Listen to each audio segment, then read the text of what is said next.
Hi everyone. In this workshop series, we will learn about image generation. There are 2 sessions in total. In this first session, we will learn how to craft effective prompts.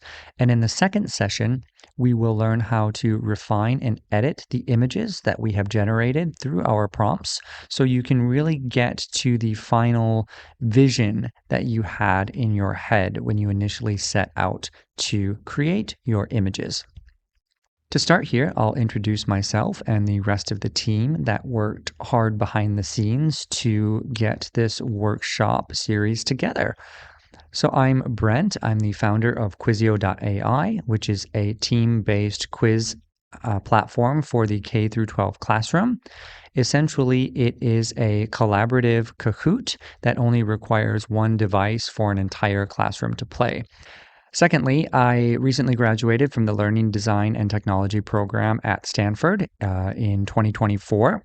And the reason why I'm so excited about image generation tools is because of the first company I founded, which a big portion of that was writing children's books to teach high frequency words and also phonics. So I spent a lot of time working with illustrators to design hundreds and hundreds of storybooks. And now with these emerging image generation tools like Midjourney, Dolly, ImageGen, they are really powerful to output images that are aesthetically pleasing and that can have a sense of continuity with the right prompting techniques, learning how to refine those prompts, playing around with the different parameters that have recently come out in Midjourney within the last year or so, and they are shipping new features all the time. So it's a really exciting time to be using these tools. You can use them for really interesting use cases like writing children's storybooks, or like we're going to talk more about in this workshop about prototyping and creating assets for presentations. And so our second host here is Jessica Ann. She is the AI Tinkery Manager from the Stanford Accelerator for Learning. There are many more workshops like this and resources from the AI Tinkery where you can learn not just about image generation tools, but about AI in general. And so this is a great resource if you are interested in learning more. Make sure you get in contact with Jessica so you don't miss out on future workshops. And they also offer one-on-one mentoring, which is fantastic. And lastly, Ruben, who is the emerging technology lead at the Stanford Accelerator for Learning. And so he has worked with us behind the scenes to make sure that we put on a good workshop here, and he has a lot of expertise in image generation as well. He has developed some tools for teachers and students, so make sure if you're interested in anything AI to have a chat with him and see some of the work that he's been doing. He really has some fantastic things he's been working on. All right. So in the live workshop, when we were doing this, I asked the question, who has used an image generation tool before? And about 70% of people raised their hand, which is great. These are becoming super popular. People are starting to use them, which is lovely. But when I asked the question, who got the exact image output they envisioned on the first try, that fell to 0. These image generation tools can be difficult to, in a way that the underlying model understands, explain what you want. It is very tough to do, and on the first try, it's nearly impossible. So as you try out these tools, know that you are not alone when you type something in and you're not getting what you're actually envisioning in your head. That's very normal, and that's why today we're going to learn about how to write effective prompts, how to edit those prompts to get what you want. The next question I asked was, who got the exact image output they envisioned after iterating multiple times? And still here, there were some hands that were up, which is good to see, but it was still relatively low. About 15 to 20% of people were able to get what they actually wanted with iteration. But you still have a large portion of people there that even with trying multiple times, still not being able to get the image that they were looking for. And it takes a lot of trial and error and learning about these tools for specific use cases about how to get what it is you want. And so everyone in the room essentially has felt frustrated by these tools because it seems so easy. You just type in a prompt and you can get an image to come out. And you've seen maybe on LinkedIn or your social media channel of choice, people putting out these very beautiful images and maybe multiple images that have a sense of continuity that are matching in design style. And you wonder to yourself, like, how are they able to do that and make it look just so aesthetically pleasing? And that's because most likely they spent a lot of time refining the prompt and maybe even using other editing tools to get it to the final version that you're seeing.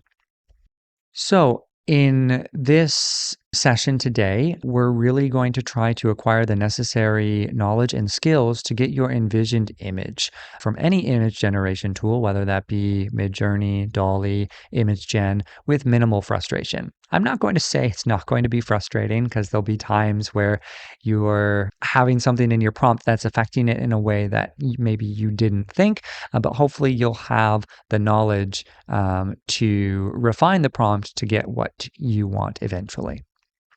So we break this down into 3 objectives. The first one, we're going to learn how to craft a well-structured prompt.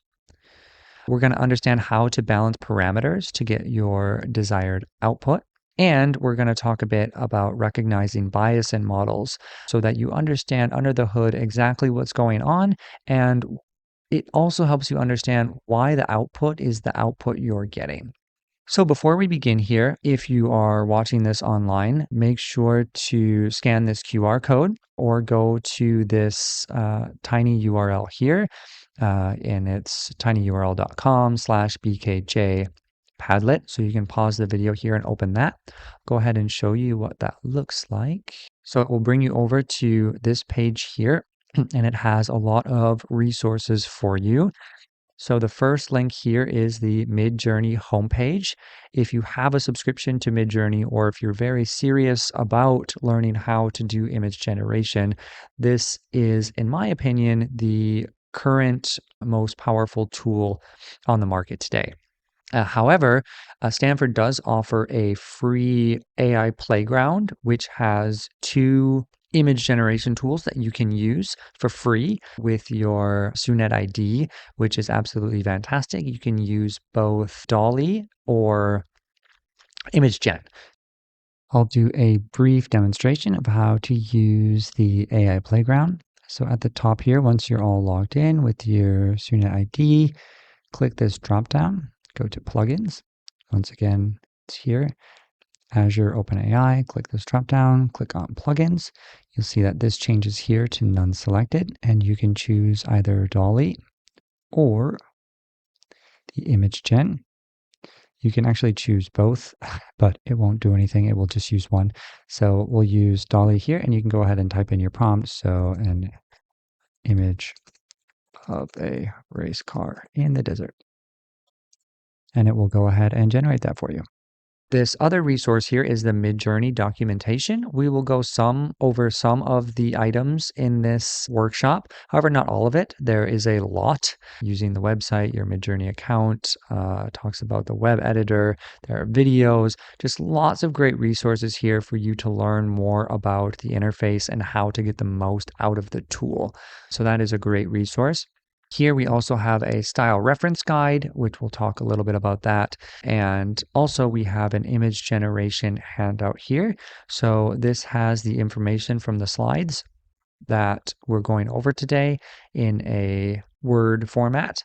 So the tips we're going to go over, talking about parameters, some tricks, and then the resources that you see within this Padlet here are also here, including the slides you see from this workshop. And after the second workshop, those will be in there as well. So essentially that is the Padlet here for this session. This Coolers is for session 2, and you can see some of the other images that other people who have attended this workshop have done here and the prompts that they put in, and that will make more sense in a moment here. So let me switch back over to the slides. And we're going to dive right in and begin using these tools. So I really encourage you to pause the video if you need to at times to try to do the prompting yourself. Really diving in and using the tool is the most valuable thing you can do at this point. So you can really see what the output is from the text that you input. So the first task we're going to do here is you're going to try to recreate one of these two images on the side. And you can choose image A or image B. And then after that, you're going to share it in that Padlet. The URL is down here in the lower left-hand corner as well. So about recreating one of these images, so you can choose either one. Try to write a prompt to get the output. Iterate the prompt, but do not actually edit the image. If you have image editing skills, avoid doing that.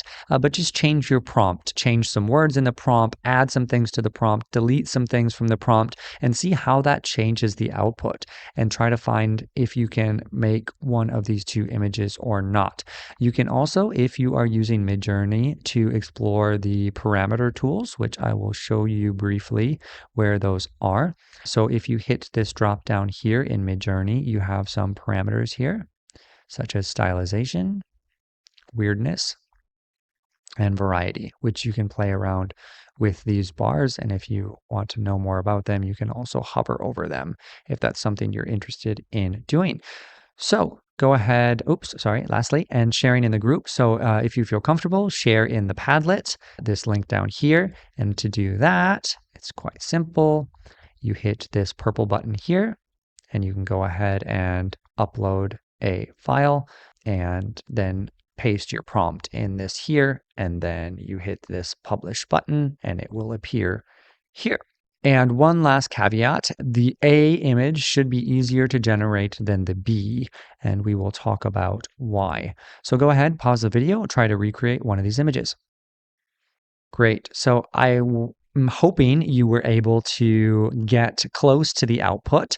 And if you weren't, that's okay. I'd still like you to explore the Padlet over here and look at the images that other people put in and see what their prompt was, and see if you copy that prompt, what the output will be. If you're using different image generation tools, the output will be different. Even if you are using the same image generation tool as somebody else, when you put it in again, the output will be different, especially depending on the parameters you have chosen for that output. So hopping back over here, what worked, what didn't work?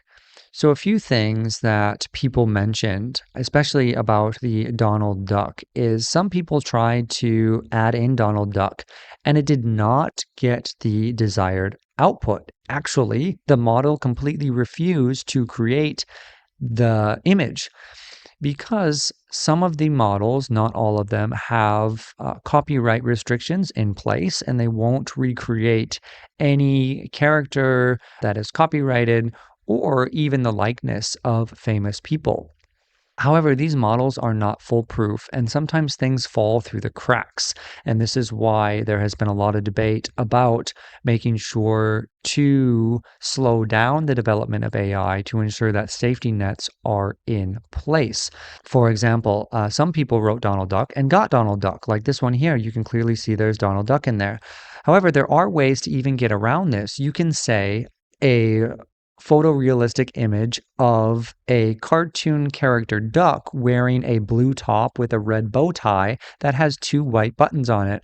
The duck is wearing a blue hat. And if you say this, because the way the model was trained on all of these Disney characters, it will, since you've essentially described Donald Duck, most of the time it will output Donald Duck. You can do this with like Toy Story. You can say, make me a cowboy in a Pixar style who has a space friend who is also a toy. And this will also output Woody without directly saying that.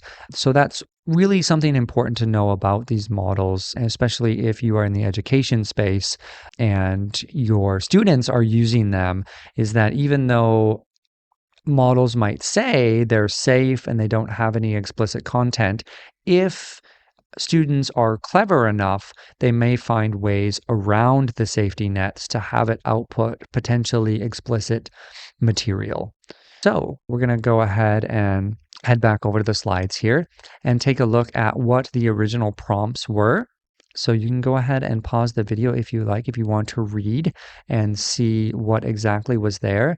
Don't worry about these these are the parameters, which we will touch on at a later time, but these are what the parameters were in Midjourney. However, in DALL-E and ImageGen, they do not have parameters like this.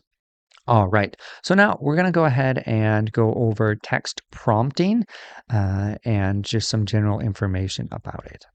So what to include in your prompt. This is a good starting point. There are 7 different pieces here. You do not have to include them all.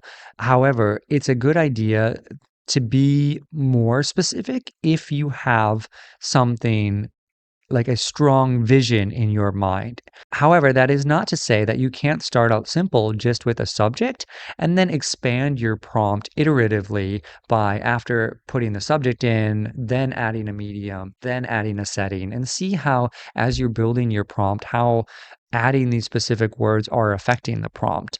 And that's also a good workflow for working with this rather than putting everything in right away, because it might be if you have everything in one long prompt, there might be a specific word that you meant to affect the lighting. However, it might be affecting the subject because of word association, essentially. So let's go through each one of these one by one. So first of all, subject. I mean, your subject can be a person, an animal, a character, a location, an object. It can really be anything you can think of. It doesn't even need to have a subject. You can make backgrounds as well, or abstract shapes. The sky is really the limit. The type of medium, photo, illustration, sculpture, doodle.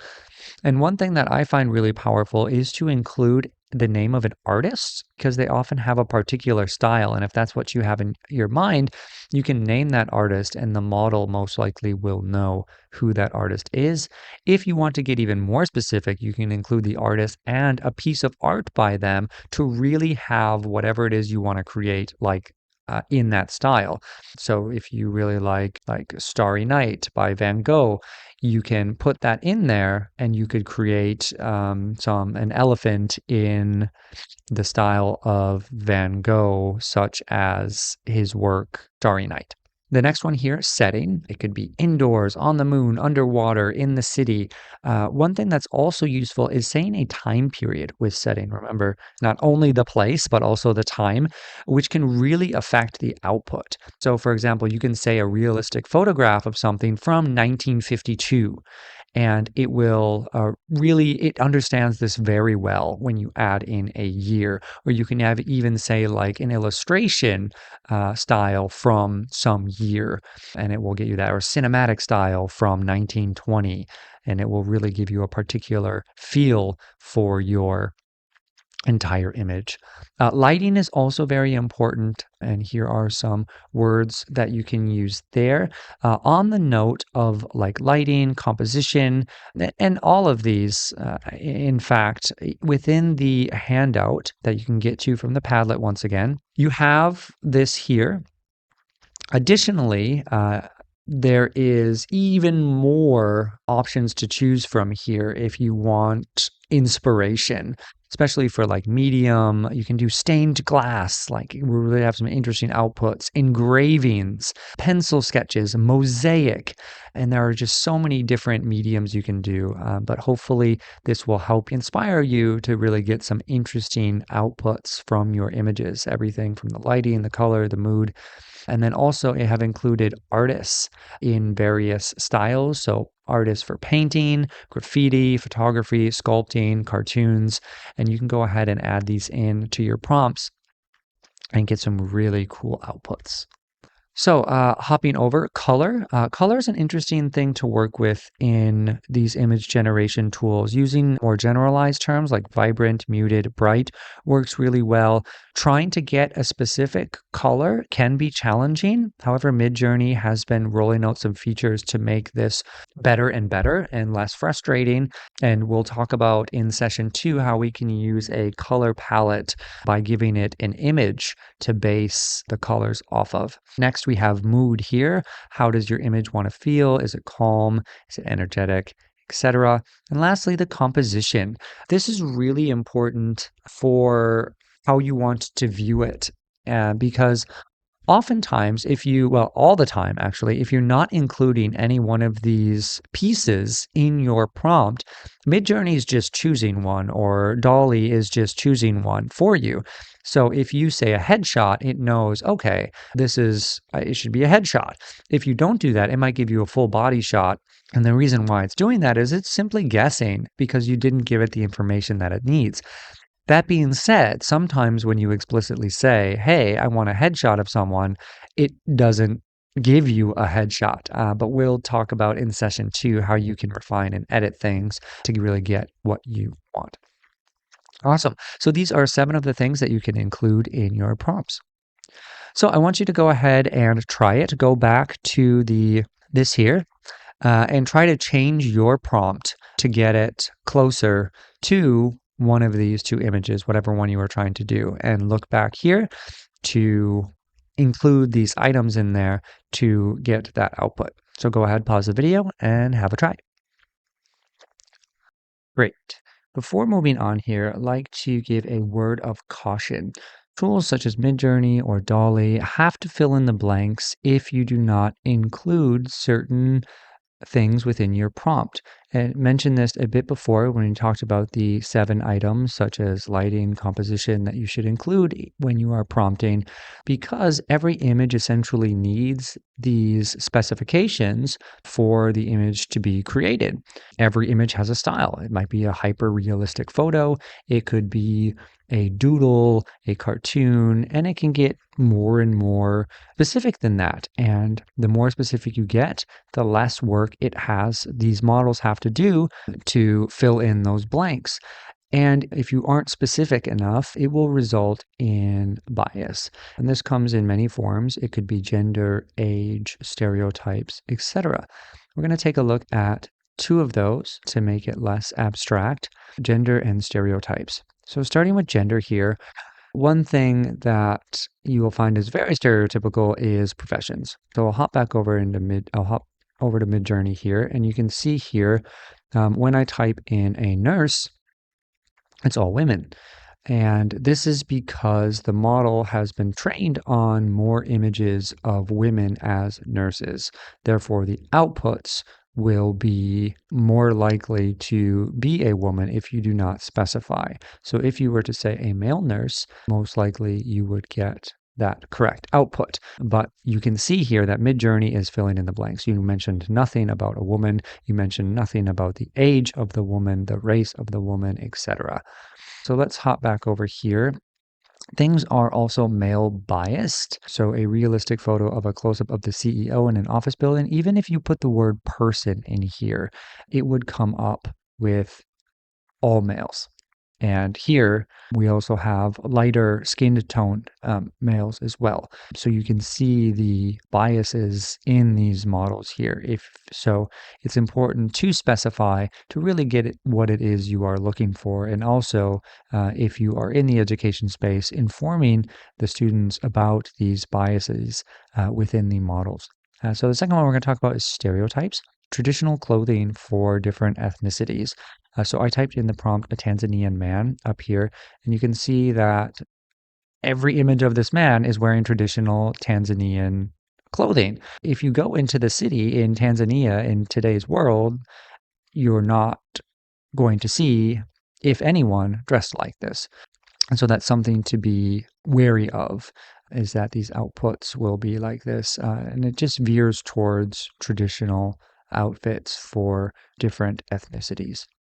And the last one here is bias towards lighter skin tone. So an attractive man in the city comes up with, first of all, young, right? You can see, and then also lighter skin toned here, and all a very similar type of look. So this is something to be very cautious about as you're using these tools. And it also helps you understand, I guess, more of the why they're outputting the things that they are. So moving on here, give some prompting tips that should help you out and minimize frustration. So first of all, I want you to take a look at the left prompt here and the right prompt and decide which is better. You can go ahead and pause the video and read that. All right, so let's go ahead and reveal the answer. So the one on this left-hand side is worse and the one on the right is better. Tip number one is you should remove any unnecessary text. So you don't need to tell the model, make me an image of a cute koala. This beginning, make me an image of a. You can just say a cute koala. You don't need to say make sure to do something. Remember to also. These are all really filler words. You can just say cute koala eating bamboo sitting on a tree branch, comma, simple illustration with pastel colors, and get rid of all of those extra words. Those extra words will simply throw off the model a little bit because it might create, for example, remember. Maybe it has a speech bubble of the koala trying to remember something. These can affect your prompts in ways you might not have anticipated. So less can be more if it's not actually describing details about the image itself. Next one, go ahead and pause the video, read the prompt on the left and the one on the right, and choose which is better.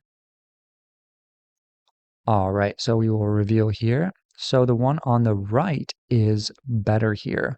Use precise and exaggerated vocabulary, and this will get you the best results. For example, a purple koala driving a new car on an old highway in the sun. There are many details that have not been included here, and with this better one, you can really see a lot more detailed information. So what I want to focus on is in the sun, highway under a scorching hot, translucent purple sun. So this makes it much more. You can see using words like scorching hot versus in the sun. And the model then knows, oh, I need to make sure that I'm depicting this mood of it being really, really hot here. And then old highway. In this prompt here, we have a dilapidated highway. So down here, there's more about the highway. Speeds along the cracked and pothole-filled road. So now there are very specific things. In this road, it should be cracked and pothole-filled. Not all old highways are necessarily pothole-filled with cracks. And you could describe these cracks in even greater detail, like how deep they are, how wide they are, is it taking up the entire road, and you'll get a better output. Good. So our third one here, go ahead, pause the video and decide which is better and why. All right. Hopefully you have come to this conclusion that the one on the left is better than the one on the right.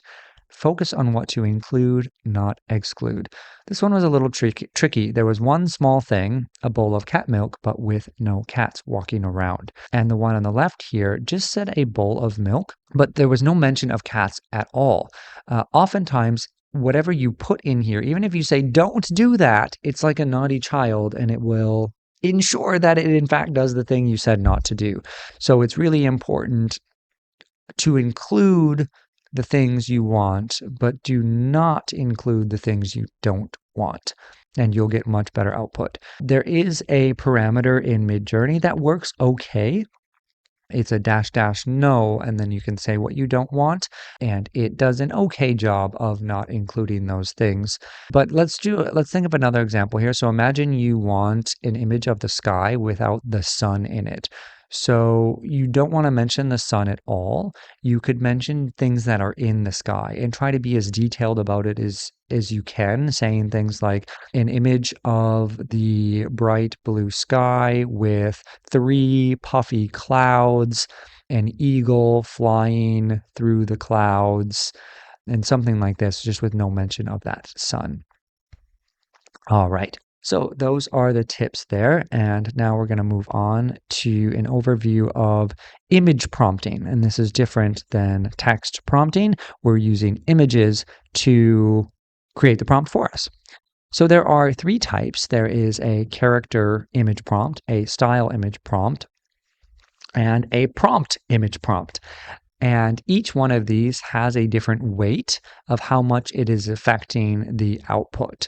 And these are parameters in Midjourney, and this is specific to Midjourney. DALL-E, ImageGen do not have these 3 types of prompts, nor do they have the weights. You can do an image prompt in DALL-E, I know for sure, but you can't say how much that image prompt is affecting the output itself with these weights.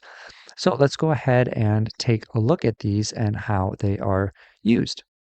So you can see here I've created a boy from this prompt here. So I'm going to go ahead and if you hover over a prompt you've done previously, you can hit use and it will come up with what you've typed in and all the parameters you have. So originally I had used this image you can see here as the prompt itself, and I've chosen this character. You can click on these down below. This first one is the character prompt, and this is the style prompt, and this is the text prompt. So I clicked this character prompt and I used a character weight of 100. So that means you can choose a value from 0 to 100, and that will say how much this character, this boy character here, is affecting the prompt. So with a character weight of 100, I'm essentially saying I really want this to affect that. And the reason why these images were all a little bit different than the character here is because in this drop down, when I first started, I had the stylization up at I think about 150. And so what this is doing is this allows Midjourney to add in more details and it doesn't adhere so closely to the prompt itself. And that includes this image prompt that we've included here. So when you take this to 0, essentially it's not going to fill in the blanks as much for you. And that's what I did on this second output here is I brought that stylize, you can see here, to 0. And then it gave me an image more closely adhering to this image I put in here. And then this next one here, you can see that I got it even closer to the likeness of this boy because I did multiple prompts for it. So not only did I include the character, what I want it to look like, but also the style from here.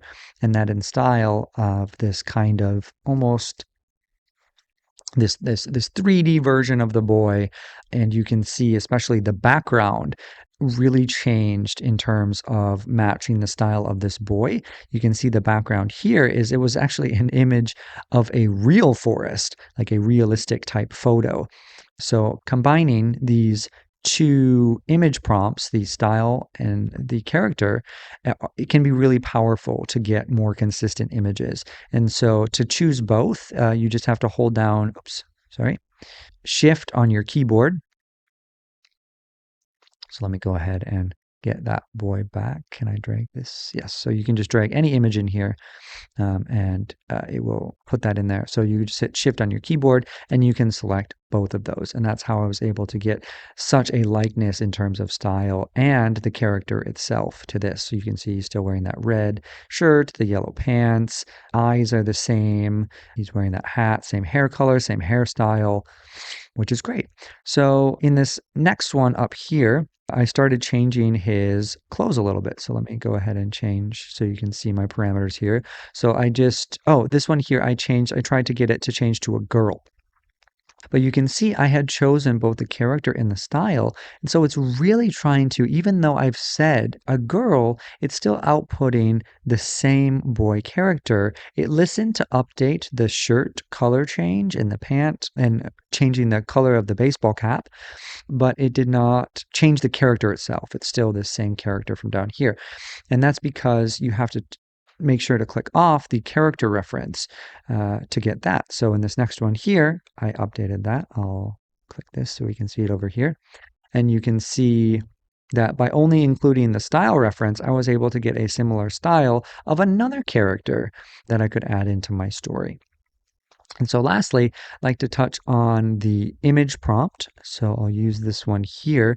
So here I just typed in girl and I used this image prompt here from the image. And so when I use this image prompt of this girl wearing a green hat and green shirt, wearing yellow pants, jumping in muddy puddles, this is what it initially was the output.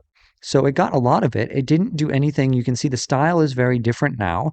The character is also different for each one of these images, but it still has a lot of the underlying composition elements, color elements from this here. I didn't type anything about a puddle. You can see there's some water splashing. You can't see her legs there. You can see a puddle in this one here.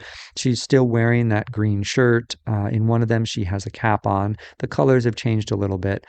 But that's because here the image weight default is 1, and you can have a value between 0 and 3.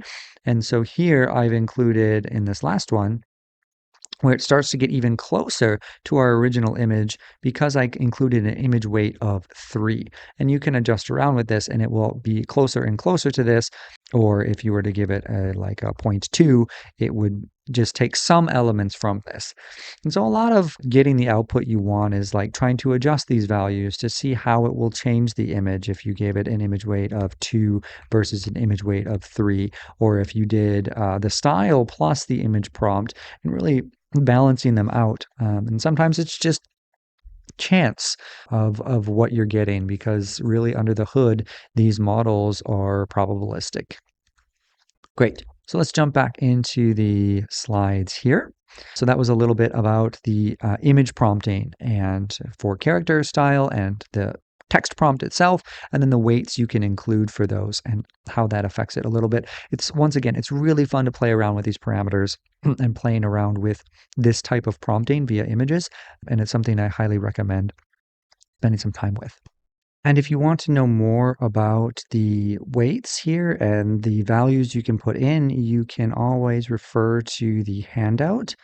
In this parameters section, you have the style weight, the character weight, and the image weight, and it tells you, for example, a range from 0 to 3, tells you what the lower value does and what the higher range will do as well. Or you can go over to the Midjourney documentation. So in this next section here, we will give some special tricks. So our first tip is write a simple prompt and then work with ChatGPT, I guess, or Gemini to improve it and edit from there. So I will show you an example. Hop back over to Firefox. Here I put in, create an image prompt for a set of icons on sustainability for Midjourney. And ChatGPT has gone ahead and really added the detail for me here, design a set of modern, flat style sustainability icons. And this is a great starting point, especially if you were having trouble finding the words you were looking for. We have this flat style, which is a very common style for icons, representing renewable energy, and it adds some icons as well and is more specific, like solar panels, wind turbines, and all these different things. Keep the design clean and minimalistic. This is a very common term in prompting with simple, bold outlines. You can go ahead and just copy this and paste that in to our prompt here and see what the output is. Fantastic. And this is the output we got from Midjourney. You can see that it has output several different types of styles. We weren't so specific about like the types of lines, how thick we wanted them to be. And so that's why we got various styles here, but it really came on to some really useful icons. And you can see we have several of them and they're all in the same style within one of these images here, which is fantastic and would be great to use within a presentation or even the prototype of an application. And so let's jump over to our next tip here, which is use the Explore feature to get style references and seeds. So let's jump back over to Midjourney and let's click on this tab in the left panel here called Explore, the one at the very top. And up here, you can search through. These are right now, my category is top of the day. You can check the top of the week, top of the month, you can get random, but you can look through these images and see what other users of the platform have been making. And it can be really inspiring. Here's that Donald Duck photo that we did before. And you can just see all these lovely styles, which is great for inspiration, like this really cool sushi house here. Great for inspiration, but what's even cooler about this is all the detail you can get about these. So I can use this image as a prompt. I can edit the prompt. I can search this image for more like this. So for example, if I click on this, the prompt that the person used to get this and all the parameters that they used already appear here. And I can try to recreate that, or I can adjust the prompt to get something that I am looking for. So this is a super cool feature. There's also the search here, which is really powerful. So let's look for icons, sustainability. And here we can find other people's creations of icons for sustainability. And maybe there's a style I like. Like I think this is really cool here, this sort of claymation type 3D icon. So if I wanted this style, I could go ahead and right click on this. I could reference the style directly, um, click that, and then you can see here in the prompt, it comes up. And I can go over to create. I can go up, back ahead and add this in here. And now when I create it, it's going to base it off of that style. But creating the icons, perhaps I didn't want a tree or a recycle, I wanted turbines, and this specific set here doesn't have a turbine. So now I can create that icon by using the style reference together with the prompt that I want. So there we go. Now I have turbines in this exact style. And you can mess around with the weight. For example, the style weight goes from 0 to 1,000. So you can up that if you want to get even closer to the style. But yeah, you can change around your icons however you want. So you can see that the output style now across all 4 images is also quite similar there. So that's tip number 2. Use the Explore feature to get style references and seeds. So the next one here, write a prompt that has on a solid green screen background, or on a solid white background, or a seamless such and such color background. And this is because it's easy to remove the background when there's high contrast between the background and the images in Photoshop or even PowerPoint. So I'll go ahead and show you how that works. So I like this here, looks quite nice. So I'm going to go ahead and save this image. And once I've done that, I'm going to open up Photoshop. And then this should come up at the bottom, import image. And it should be in my downloads. And there we go, it's there. But it's not a PNG background. I'll click done to place it. And I'll just hit the remove background button. So we already have quite a high contrast because it's white. And so you can see it's already created this mask for us, which is essentially cut it out. I turn off this background. It's taken out some other things that necessarily I don't want out. You can see there are holes through this. So I can click this add to mask button and I just paint in there and voila. I can paint in here and it fixes that for me there. And I can paint this in here. And maybe this here, I don't want. I want that to be see-through. So I can hit the subtract from mask. I can make this smaller by hitting the left bracket on my keyboard. And then I can just paint in this here. Just like coloring when you were a kid. And essentially you do that. And I would need to add a bit to the mask here. You can see there are some lines that are not great. You can zoom in and just kind of do some painting to make it look nice. And there, voila. So now we have them on a PNG background. I'll just do those few for example. The tree turned out really nice. These ones need some work down here. And then I'll just save that. Control Alt Shift S is a quick way to save for web. And make sure this is on PNG 24. Hit save. And I'll save that to my desktop. Great, I've gone ahead and put that into PowerPoint. And now if I want several of these images, don't want the designer tab, I can just copy that over and I take each one of these and I can crop. Super easy. Just drag the bottom, drag it here, drag it down. Doesn't have to be perfect. And voila, I have one item. And if I want another one, same thing, hit the crop. Come it over, get this solar panel.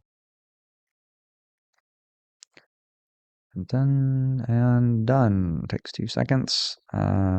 Do one last one. So make sure you're on picture format in the tab. If you click on an image, it should automatically jump there. Hit crop. Let's get this tree. It's very lovely. Just drag the handles and done. Awesome. So now we have 3 icons, all of matching style that we can use in a presentation or in a prototype. So that was tip number 3. Make sure you include a contrasting background in your prompt, seamless white background or a solid green screen background so you can remove it in Photoshop or PowerPoint. So let's move on to tip number 4. Getting backgrounds via the Explore option or making your own backgrounds to match your color palette and the icons that you've created. There's an additional tip here. Make sure you use the style reference. SREF means style reference. And you can image prompt that. So you use the image of your icons and use that as your style to match the colors. So let's go over to Midjourney. And we're going to take this as our style.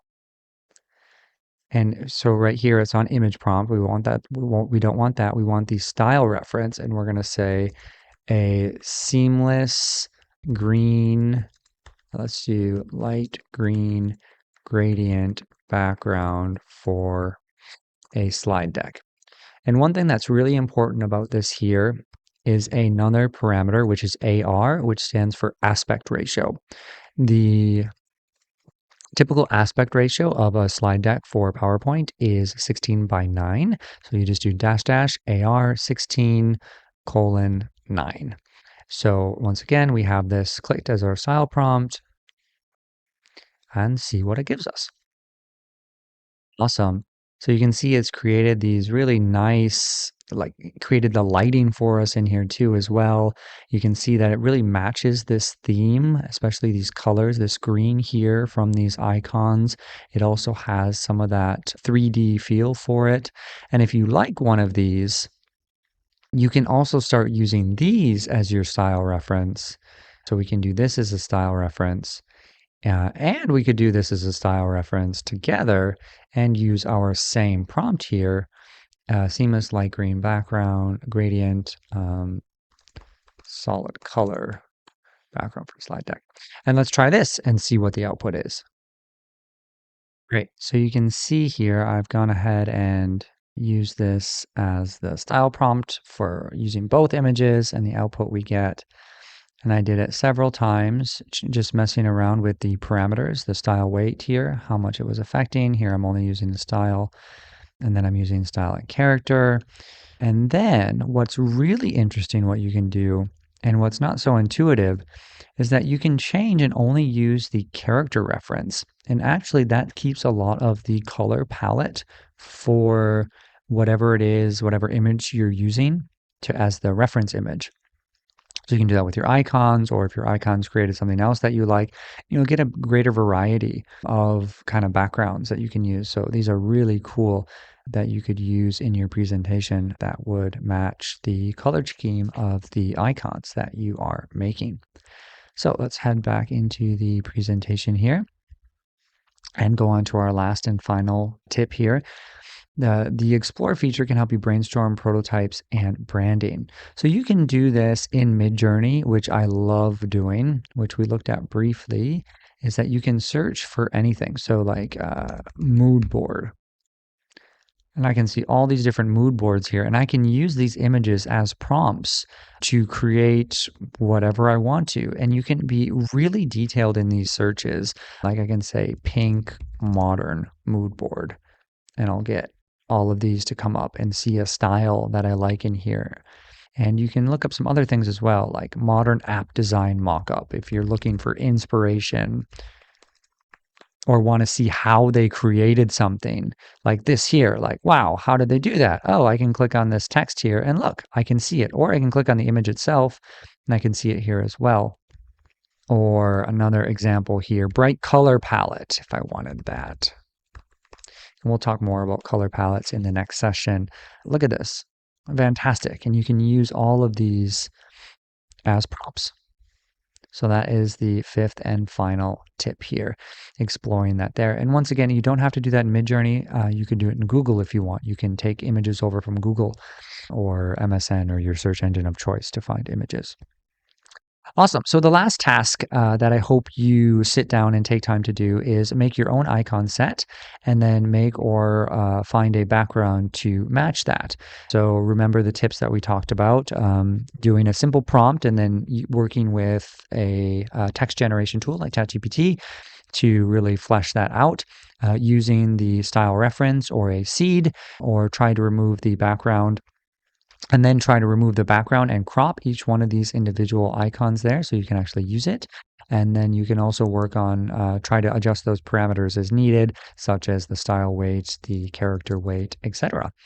And then use the icons as a style reference. You just essentially take this image, drag it in to the box in Midjourney up at the top here. Like I can just take an image and drag it up here. You can drag it from your desktop or wherever and use that as a style reference, and make sure to do the aspect ratio of 16:9 so it fits nicely in your PowerPoint, or 4:3 depending on which you've chosen. Awesome. So that is all for this first session on image generation. Please join us our next session, which is this coming Friday, January 24th, 2025, from 12 to 1, either via Zoom or in Saras. We've actually changed the location here to room 123. And if you have time, fill out this exit ticket. We would love to get your feedback. So once again, thank you for watching this video, and I've hoped you've learned something. And feel free to reach out to me as well if you would like to talk more about image generation or need help with something. You can find me on LinkedIn, Brent Johnson, and I'm happy to chat with you. So thank you again. Bye-bye.